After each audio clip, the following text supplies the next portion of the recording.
What up? Welcome to Mo Boxing No Problem. I'm Jose Ramirez Jr. and today I have the honor and pleasure of interviewing pro boxer Eric Priest. How's it going, Eric? It's going well, man. It's going well. Thanks for having me, man. No problem. Thanks for making the time. Before we get started with my questions, I do want to show a clip of one of your fights so people that aren't too familiar with Eric Priest can get a feel for your fighting style. Sweet. All right, let's do it. All right, so let's go play that clip and then disclaimer. Shout out to Box Talk 101. I take this from his YouTube channel. Fellow friend of mine, fellow YouTuber. Hope he doesn't copyright claim for using this clip. So here we go.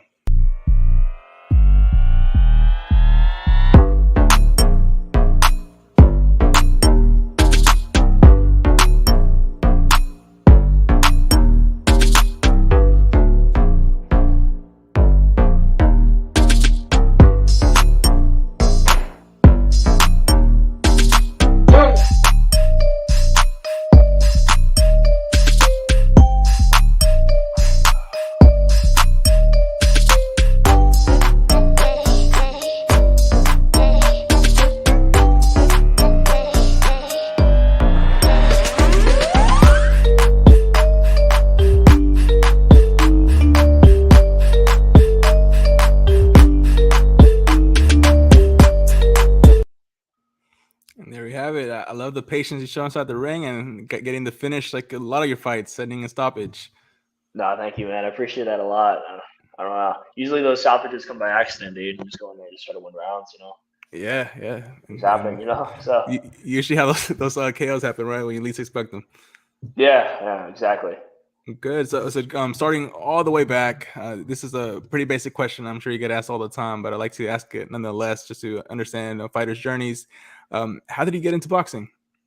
I kind of started just in combat sports in general. When I was pretty young. My dad was ex-military and stuff, and so I think at a pretty young age, I just wanted both of his kids to know how to throw a punch or so.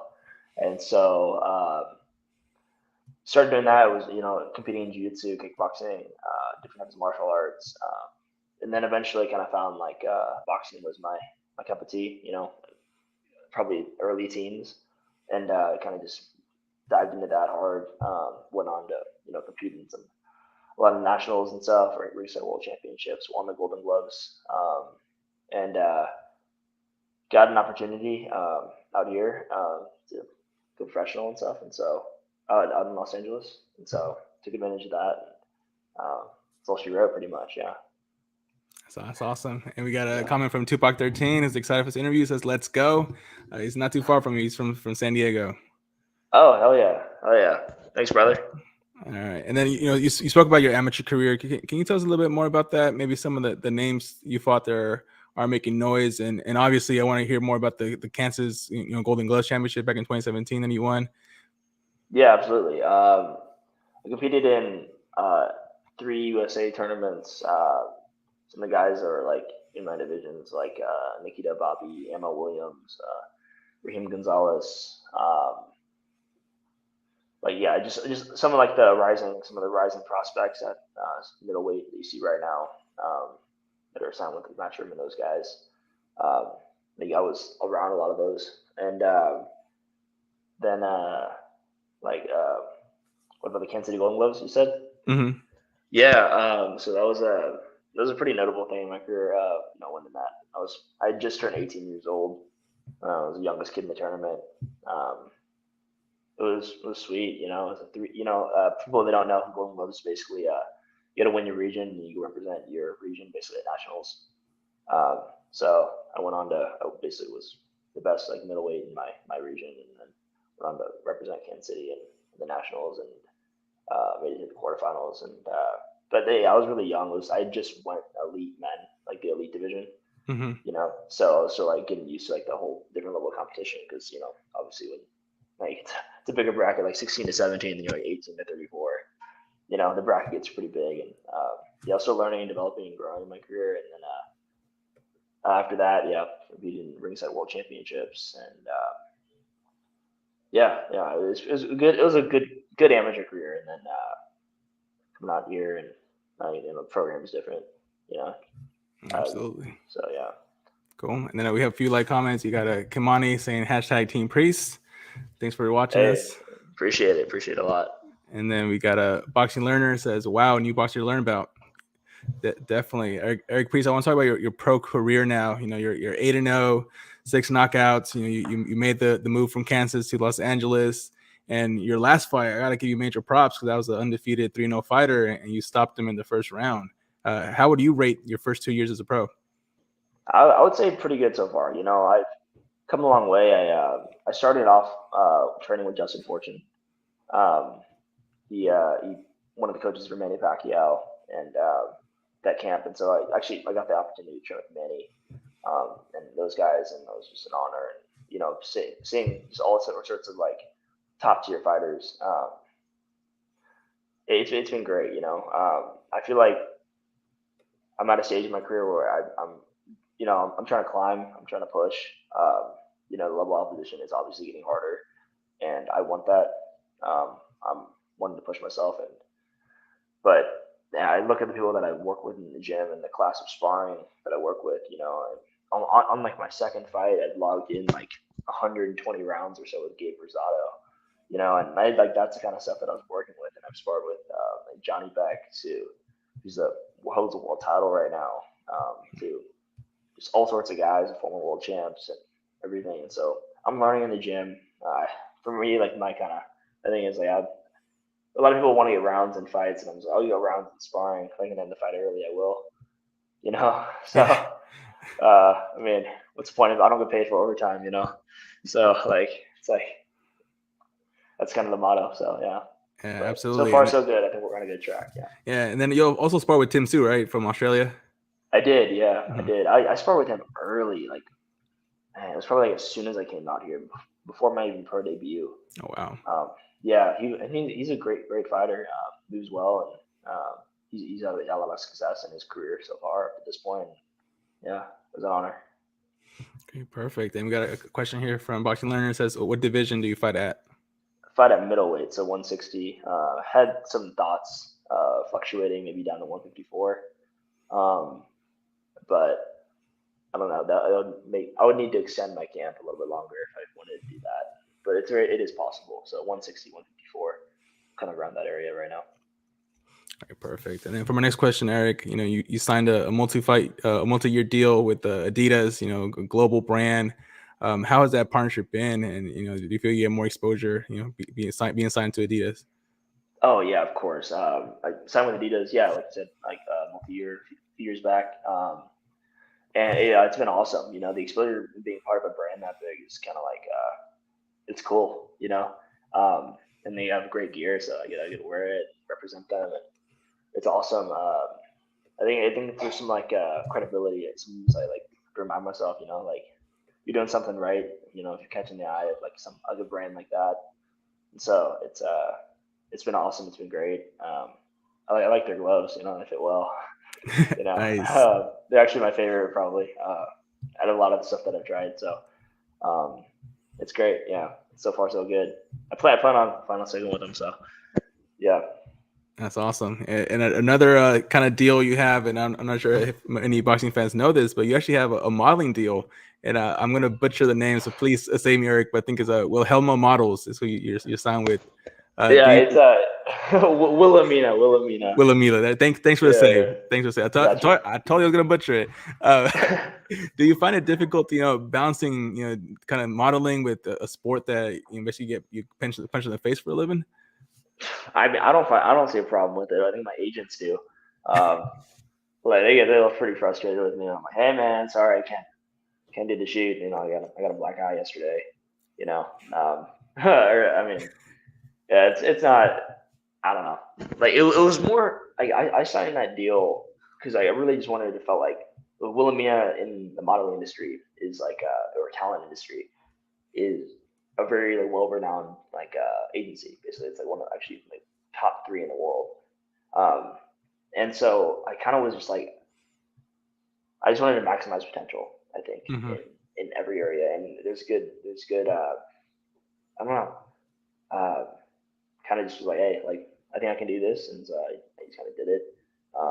But yeah, like as far as like boxing and modeling and stuff, it doesn't match. It's hard. It is hard to do. Uh, but I don't know. Yeah, it's a cool gig. It's a cool gig and opportunity, and yeah. So That's awesome. Much respect for that. And thanks, then I man. want to talk about your next fight. I see it's been scheduled for November 3rd on UFC Fight Pass. Do you have an opponent finalized, and then what can fans expect from that performance? I do actually. So we've been going back and forth with some opponents, and people have like not accepted the fight, and it was kind of a cluster, honestly, up until the last few weeks or so. But yeah, I do have an opponent. He's 6-0, and like I said, like last guy was 3-0. This guy's 6-0, pushing. I'm trying to get that competition. I'm trying to fight, and what can you expect? Um, I don't even know, man. Like, you just gotta wait and see, I guess. You go out there. I've been working a lot on this camp. This is like my sparring has been some of the best out of any camp I've done, and I feel like I've been in camp for so long that like sometimes I forget like the fight's so close. You know, Mhm. I've been just completely just in isolation. No, just isolating myself more than less, just like training and focus. 2 to 3 workouts a day, and I'm excited. I'm really excited after the last knockout. I feel like people expect like a 1 round knockout. The last 2 fights, people just Uh-huh. expect that, and like they'll make comments on that here and there, and I'm like, they'll be, yo, like, what were you thinking in this moment? And so I'm like, I wasn't even thinking, man. Like, I was going out there and just like doing what I've done like 100,000 times. Just Right. throwing a punch or so, and moving. And, but yeah, I don't know if I can tell people what they can expect, but I'm gonna go out there and fight my ass off. Yeah. And Well, usually whatever that is. when you have two undefeated fighters, it's going to be a good fight. No one wants to lose that O. Yeah, I mean, like that's I'm not I don't think I'm not really scared of that. I'm not scared of getting knocked out. I'm not scared of like this stuff happens. It's boxing. The best thing I can Yeah. do out there is go out there and just you know fight until I can't fight no more. And that's the plan. So knockouts happen. Obviously I want to win. I'm not fighting not to lose. I'm fighting to like break you guys' face in there. Mm. That's the goal. But yeah. So that's the plan. That's the plan right now. Awesome. Awesome. And then, speaking of goals, and as you mentioned earlier, you're currently campaigning at 160 pounds. Is this the division you plan on winning your first title at? Yes. Yeah. As my career grows and so on, like I feel comfortable at this weight, even as like I'm 23 years old right now. My body, you grow and mature and you fill out a little more. I think this would be a good weight for me, and I feel healthy and fast and strong at this weight. So it's pretty easy to make weight too. So yeah. Nice. And then, what's it been like training in the iconic Wildcard gym? So I do pretty much all of my sparring out there at Wildcard, but I train at Churchill Boxing, Okay. which I believe used to be called like Wildcard West. It was like a break off of Right. Wildcard, Yep. but a lot of icons like Beeble and Triple G and those guys have training at Churchill and Regis Prograis and a lot of those guys right now. Like sparring at Wildcard, like it's crazy. It's like I don't know, like the level of people that are just around the gym all the time that are doing their camps out of there that you get to work with is just some of the best in the world. Literally. I mean, Manny Pacquiao is home gym for Right. his almost his entire career, and like champs in there and guys fighting for titles and top 10 guys. Um, it's awesome. Like I said, like I was doing all my sparring on wild card, and then my third fight or second fight, I was, just logging around to Gabe Rosado, helping him get ready for Danny Jacobs. That's the kind of stuff I was doing. I'm like 20 years old. Like I'm like, all right, let's go. Like, and like it's great. It's great. Like the work, and Freddie's a class act and a nice dude. So yeah, it's awesome.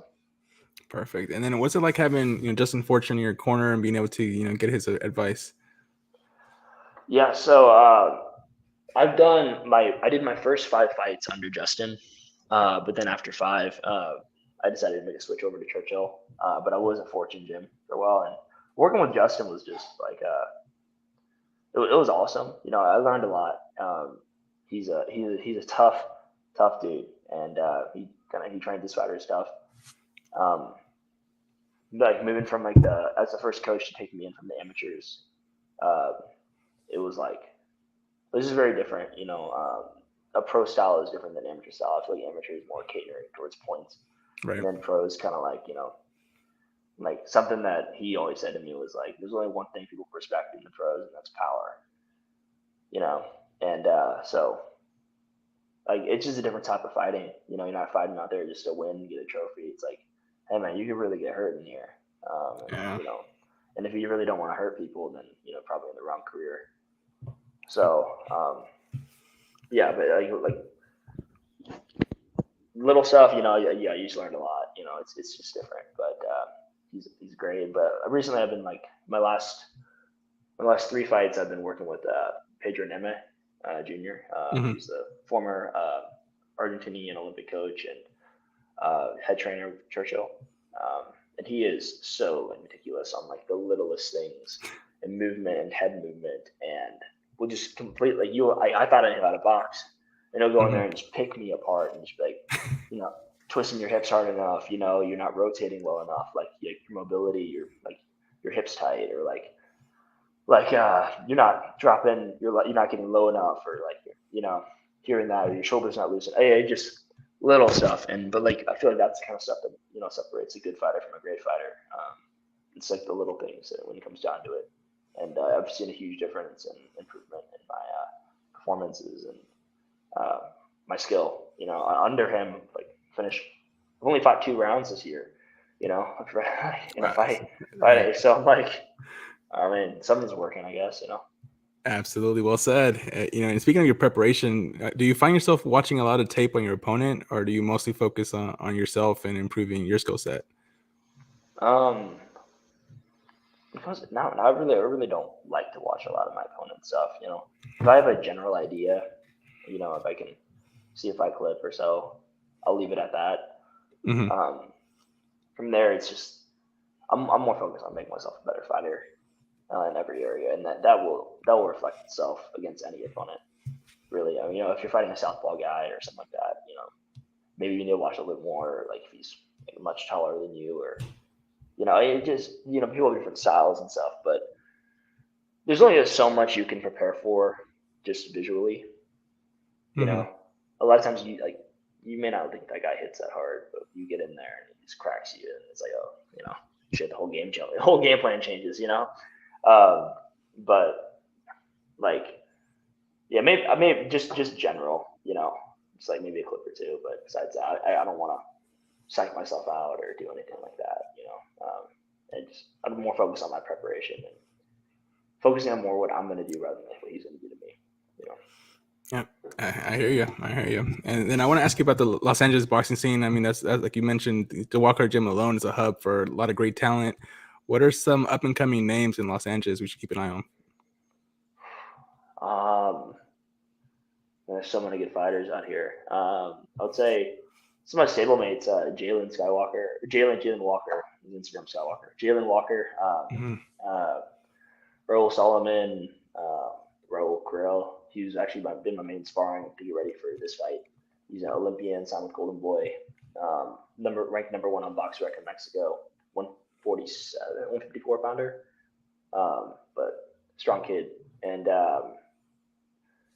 there's so many people. The guys that I'm just around, Callum Walsh, Hmm. you know who that is. Yeah. King Caleb. Yeah, I can count him. Yeah, he's like one of my best friends. And so yeah, he's an absolute beast, and I think it's been cool watching him, move forward in his career, and you know, just beat people up. Him and I go at it in sparring too. So that's a fun one. And uh, Alexis Salazar is another one. I think he's gonna be Hmm. fighting Xander Zayas. Oh yeah. I Sorry. think Yes. come Hmm. come December, I think. So yeah, like just a lot of great fighters out here, and so shout out to all of those guys. Yeah, keep an eye out, keep an eye on those beasts. They're coming for Absolutely. sure. Absolutely, man. A lot of great names you mentioned there. And then, speaking of kind of your background, Eric, I know you're, a Korean American. Are you starting to see like the Korean community, support you and show up for your fights? Yeah, I really am, especially around Los Angeles area. I'm from Kansas City, right? So the community of Koreans is pretty small there. But if like out here we have like Koreatown, so Yeah. like yeah, there's a lot of people like out here that show love and support, and it's awesome. Seeing like some just like being recognized or like having some kind of like impact on like my culture. I Mhm. am half Korean, but it's a really proud side of me. My mom is like full Korean, like from Korea, and it makes me happy to see the culture. Some kind of be proud of something that I'm doing, and it's honorable for me to represent Korean community in that. It's cool. Yeah, it's definitely cool. It's something to stand out, and yeah, it's a part of me. So yeah, Yeah. definitely. I mean, that's awesome that you can be kind of the ambassador of the sport for both sides, Koreans and Americans, kind of bring them together. No, I appreciate that. Thank you. That's an honor. Absolutely. And then I want to talk about, who's been the hardest puncher you've been in the ring with, either in sparring or in your pro fights. Man. All right, let me think. Let me think. Hardest puncher.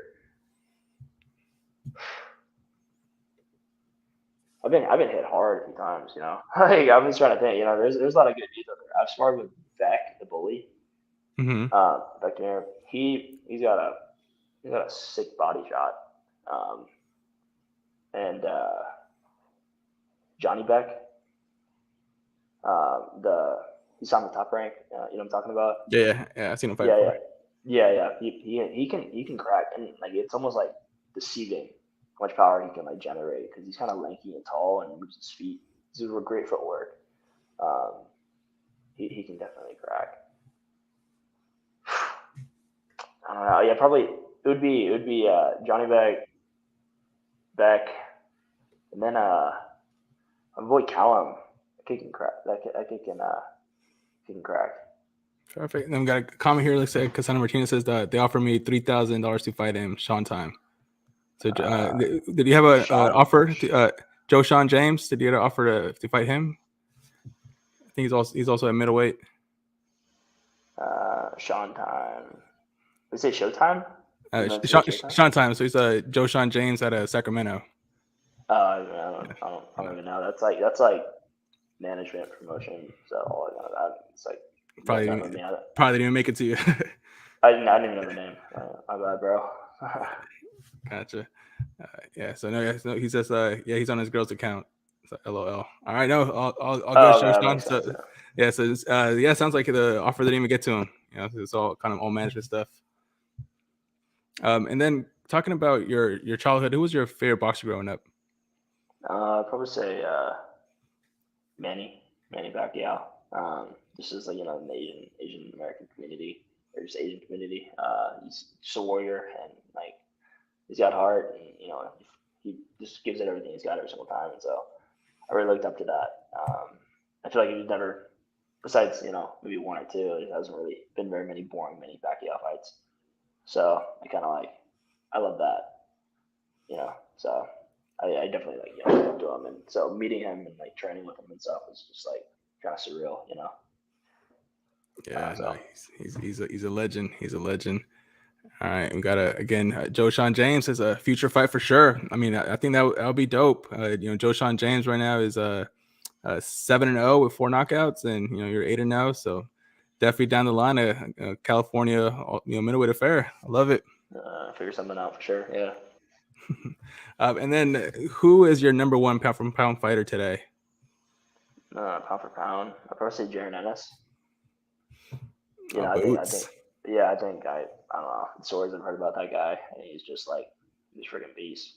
You know, just I don't know. Like I don't the fact that he can like switch from like softball to regular and like look exactly the same, flawless and just flowing on both sides. Just he's great, extremely talented. I think he hits hard, and I don't know. I'm really excited. I would like to see him fight like Terrence or Earl Spence. in the future. I probably put my money on Ennis. I think he's a beast. So yeah. He is. He's a mandatory, so I hope he gets his shot soon. We question from Kimani says, "What's your favorite KO you've done / best opponent?" Well, I mean, record speaking, my last opponent was my best opponent, and so that was a pretty good KO. So hopefully, I have cooler ones in the future. But yeah, that's probably my last one. Yeah, perfect. And then, what are your thoughts on the middleweight division, the current champions, up and coming names? It seems like it's starting to kind of open up, and a lot of new challengers are rising to the top. Yeah, I mean, I feel like the middleweight division is like one that's like evolving right now. There's a lot of younger talent coming up. As we see some of the guys signed with like Top Rank and Matchroom, and but while like the super middleweight division is like Sacred Champions right now. That's where all like the hype's kind of going. But I think over the next few years, the middleweight division will, a lot of these prospects will, turn into contenders and champions. And I see myself being a contender and eventually a champion in my division. And I think it's evolving and it's growing. There's a ton of talent. And I feel like the middleweight division is just a hard one, because guys hit hard and fast. And a lot of people can jump from 154 to 160, and it's just like people go back and forth with that. So I don't know. It's a great division. It's always stacked. As an amateur fighting at like 152 and 165, those are always like the most packed brackets. Yeah. And so there'll always be, because everybody's this size. So it's just like it'll be interesting. I'm excited to see it evolve as my career evolves as well. Absolutely. So for the next segment, it's what I like to call kind of the boxing fan segment. It's where I ask you to put your your boxing fan hat and predict some either rumored or confirmed boxing matchups, and let me know who you think is going to win. And no surprise, there's going to be a lot of middleweight names on here because that's your division. So I want to hear your take on it. So hit me, man, hit me. For the first fight, who you think is going to win out of Gennady Golovkin versus his IBF mandatory Escobar Falco, the Brazilian fighter? I got Golovkin, honestly. I feel like there's a reason why Golovkin only has 2 losses, and it's both Canelo. But yeah, he's just one of those guys you just can't brush under the rug just yet. Based on his last performance with Canelo. I mean, that's Canelo, man. Like, people be like, oh, he's tossed. He's that. I mean, I don't know. Like, I don't know. Like, it's really hard to like. Canelo's made worse opponents just look absolutely just stupid in there. And finished them. Like, active young champions. And Gennady is 41, 42, and still went in there and 41. Closed out a 12-round fight with him. So, I'm gonna rep Golovkin on that one. Plus, he's half Korean, so I'm kind of open him. Or like quarter Korean, yeah. Yeah, you can't go wrong picking Golovkin. Next fight, another middleweight matchup. Carlos Adames versus Jaime Munguia. Adames. Probably Adames. Honestly, Jaime Munguia, he's a beast. That's just such a hard matchup. They're both punchers, man. They both hit super hard. I've seen Carlos fight live once. On the Gervonta Davis card, he fought Sergey Domincheco, and man, he's good. He's raw, and if he can use his speed and some of the footwork and some of the tools that he has, I think he could beat Munguia. But like I said, Munguia is he's a beast too. So that's no joke. Everybody has a puncher's chance in that fight. Yeah, absolutely. And then the next fight, this will probably happen at super middleweight if it did happen. Who would win at a Demetrius Andrade versus Chris Eubank Jr.? I'd say Demetrius Andrade. His style seems so frustrating, and I don't think Eubank. I'm not sure if he would be able to figure that out. Like, crack the code on that one. What's Demetrius Andrade? I think he hits pretty hard, from what I hear. But I haven't watched much on both those fighters, So take my prediction as a grain of salt. But I just figured Dimitri, he's got a pretty frustrating style and very nothing like a European style of boxing. So Agreed. Nothing like an American style box. I don't know, whatever you want to call that. He's got his own. All right, and then the last fight I want to pick your brain on. This was the mega fight we're all waiting for, and it looks like we're going to be waiting a little bit longer. Terrence Crawford versus Errol Spence. That's so hard, man. Like, I mean,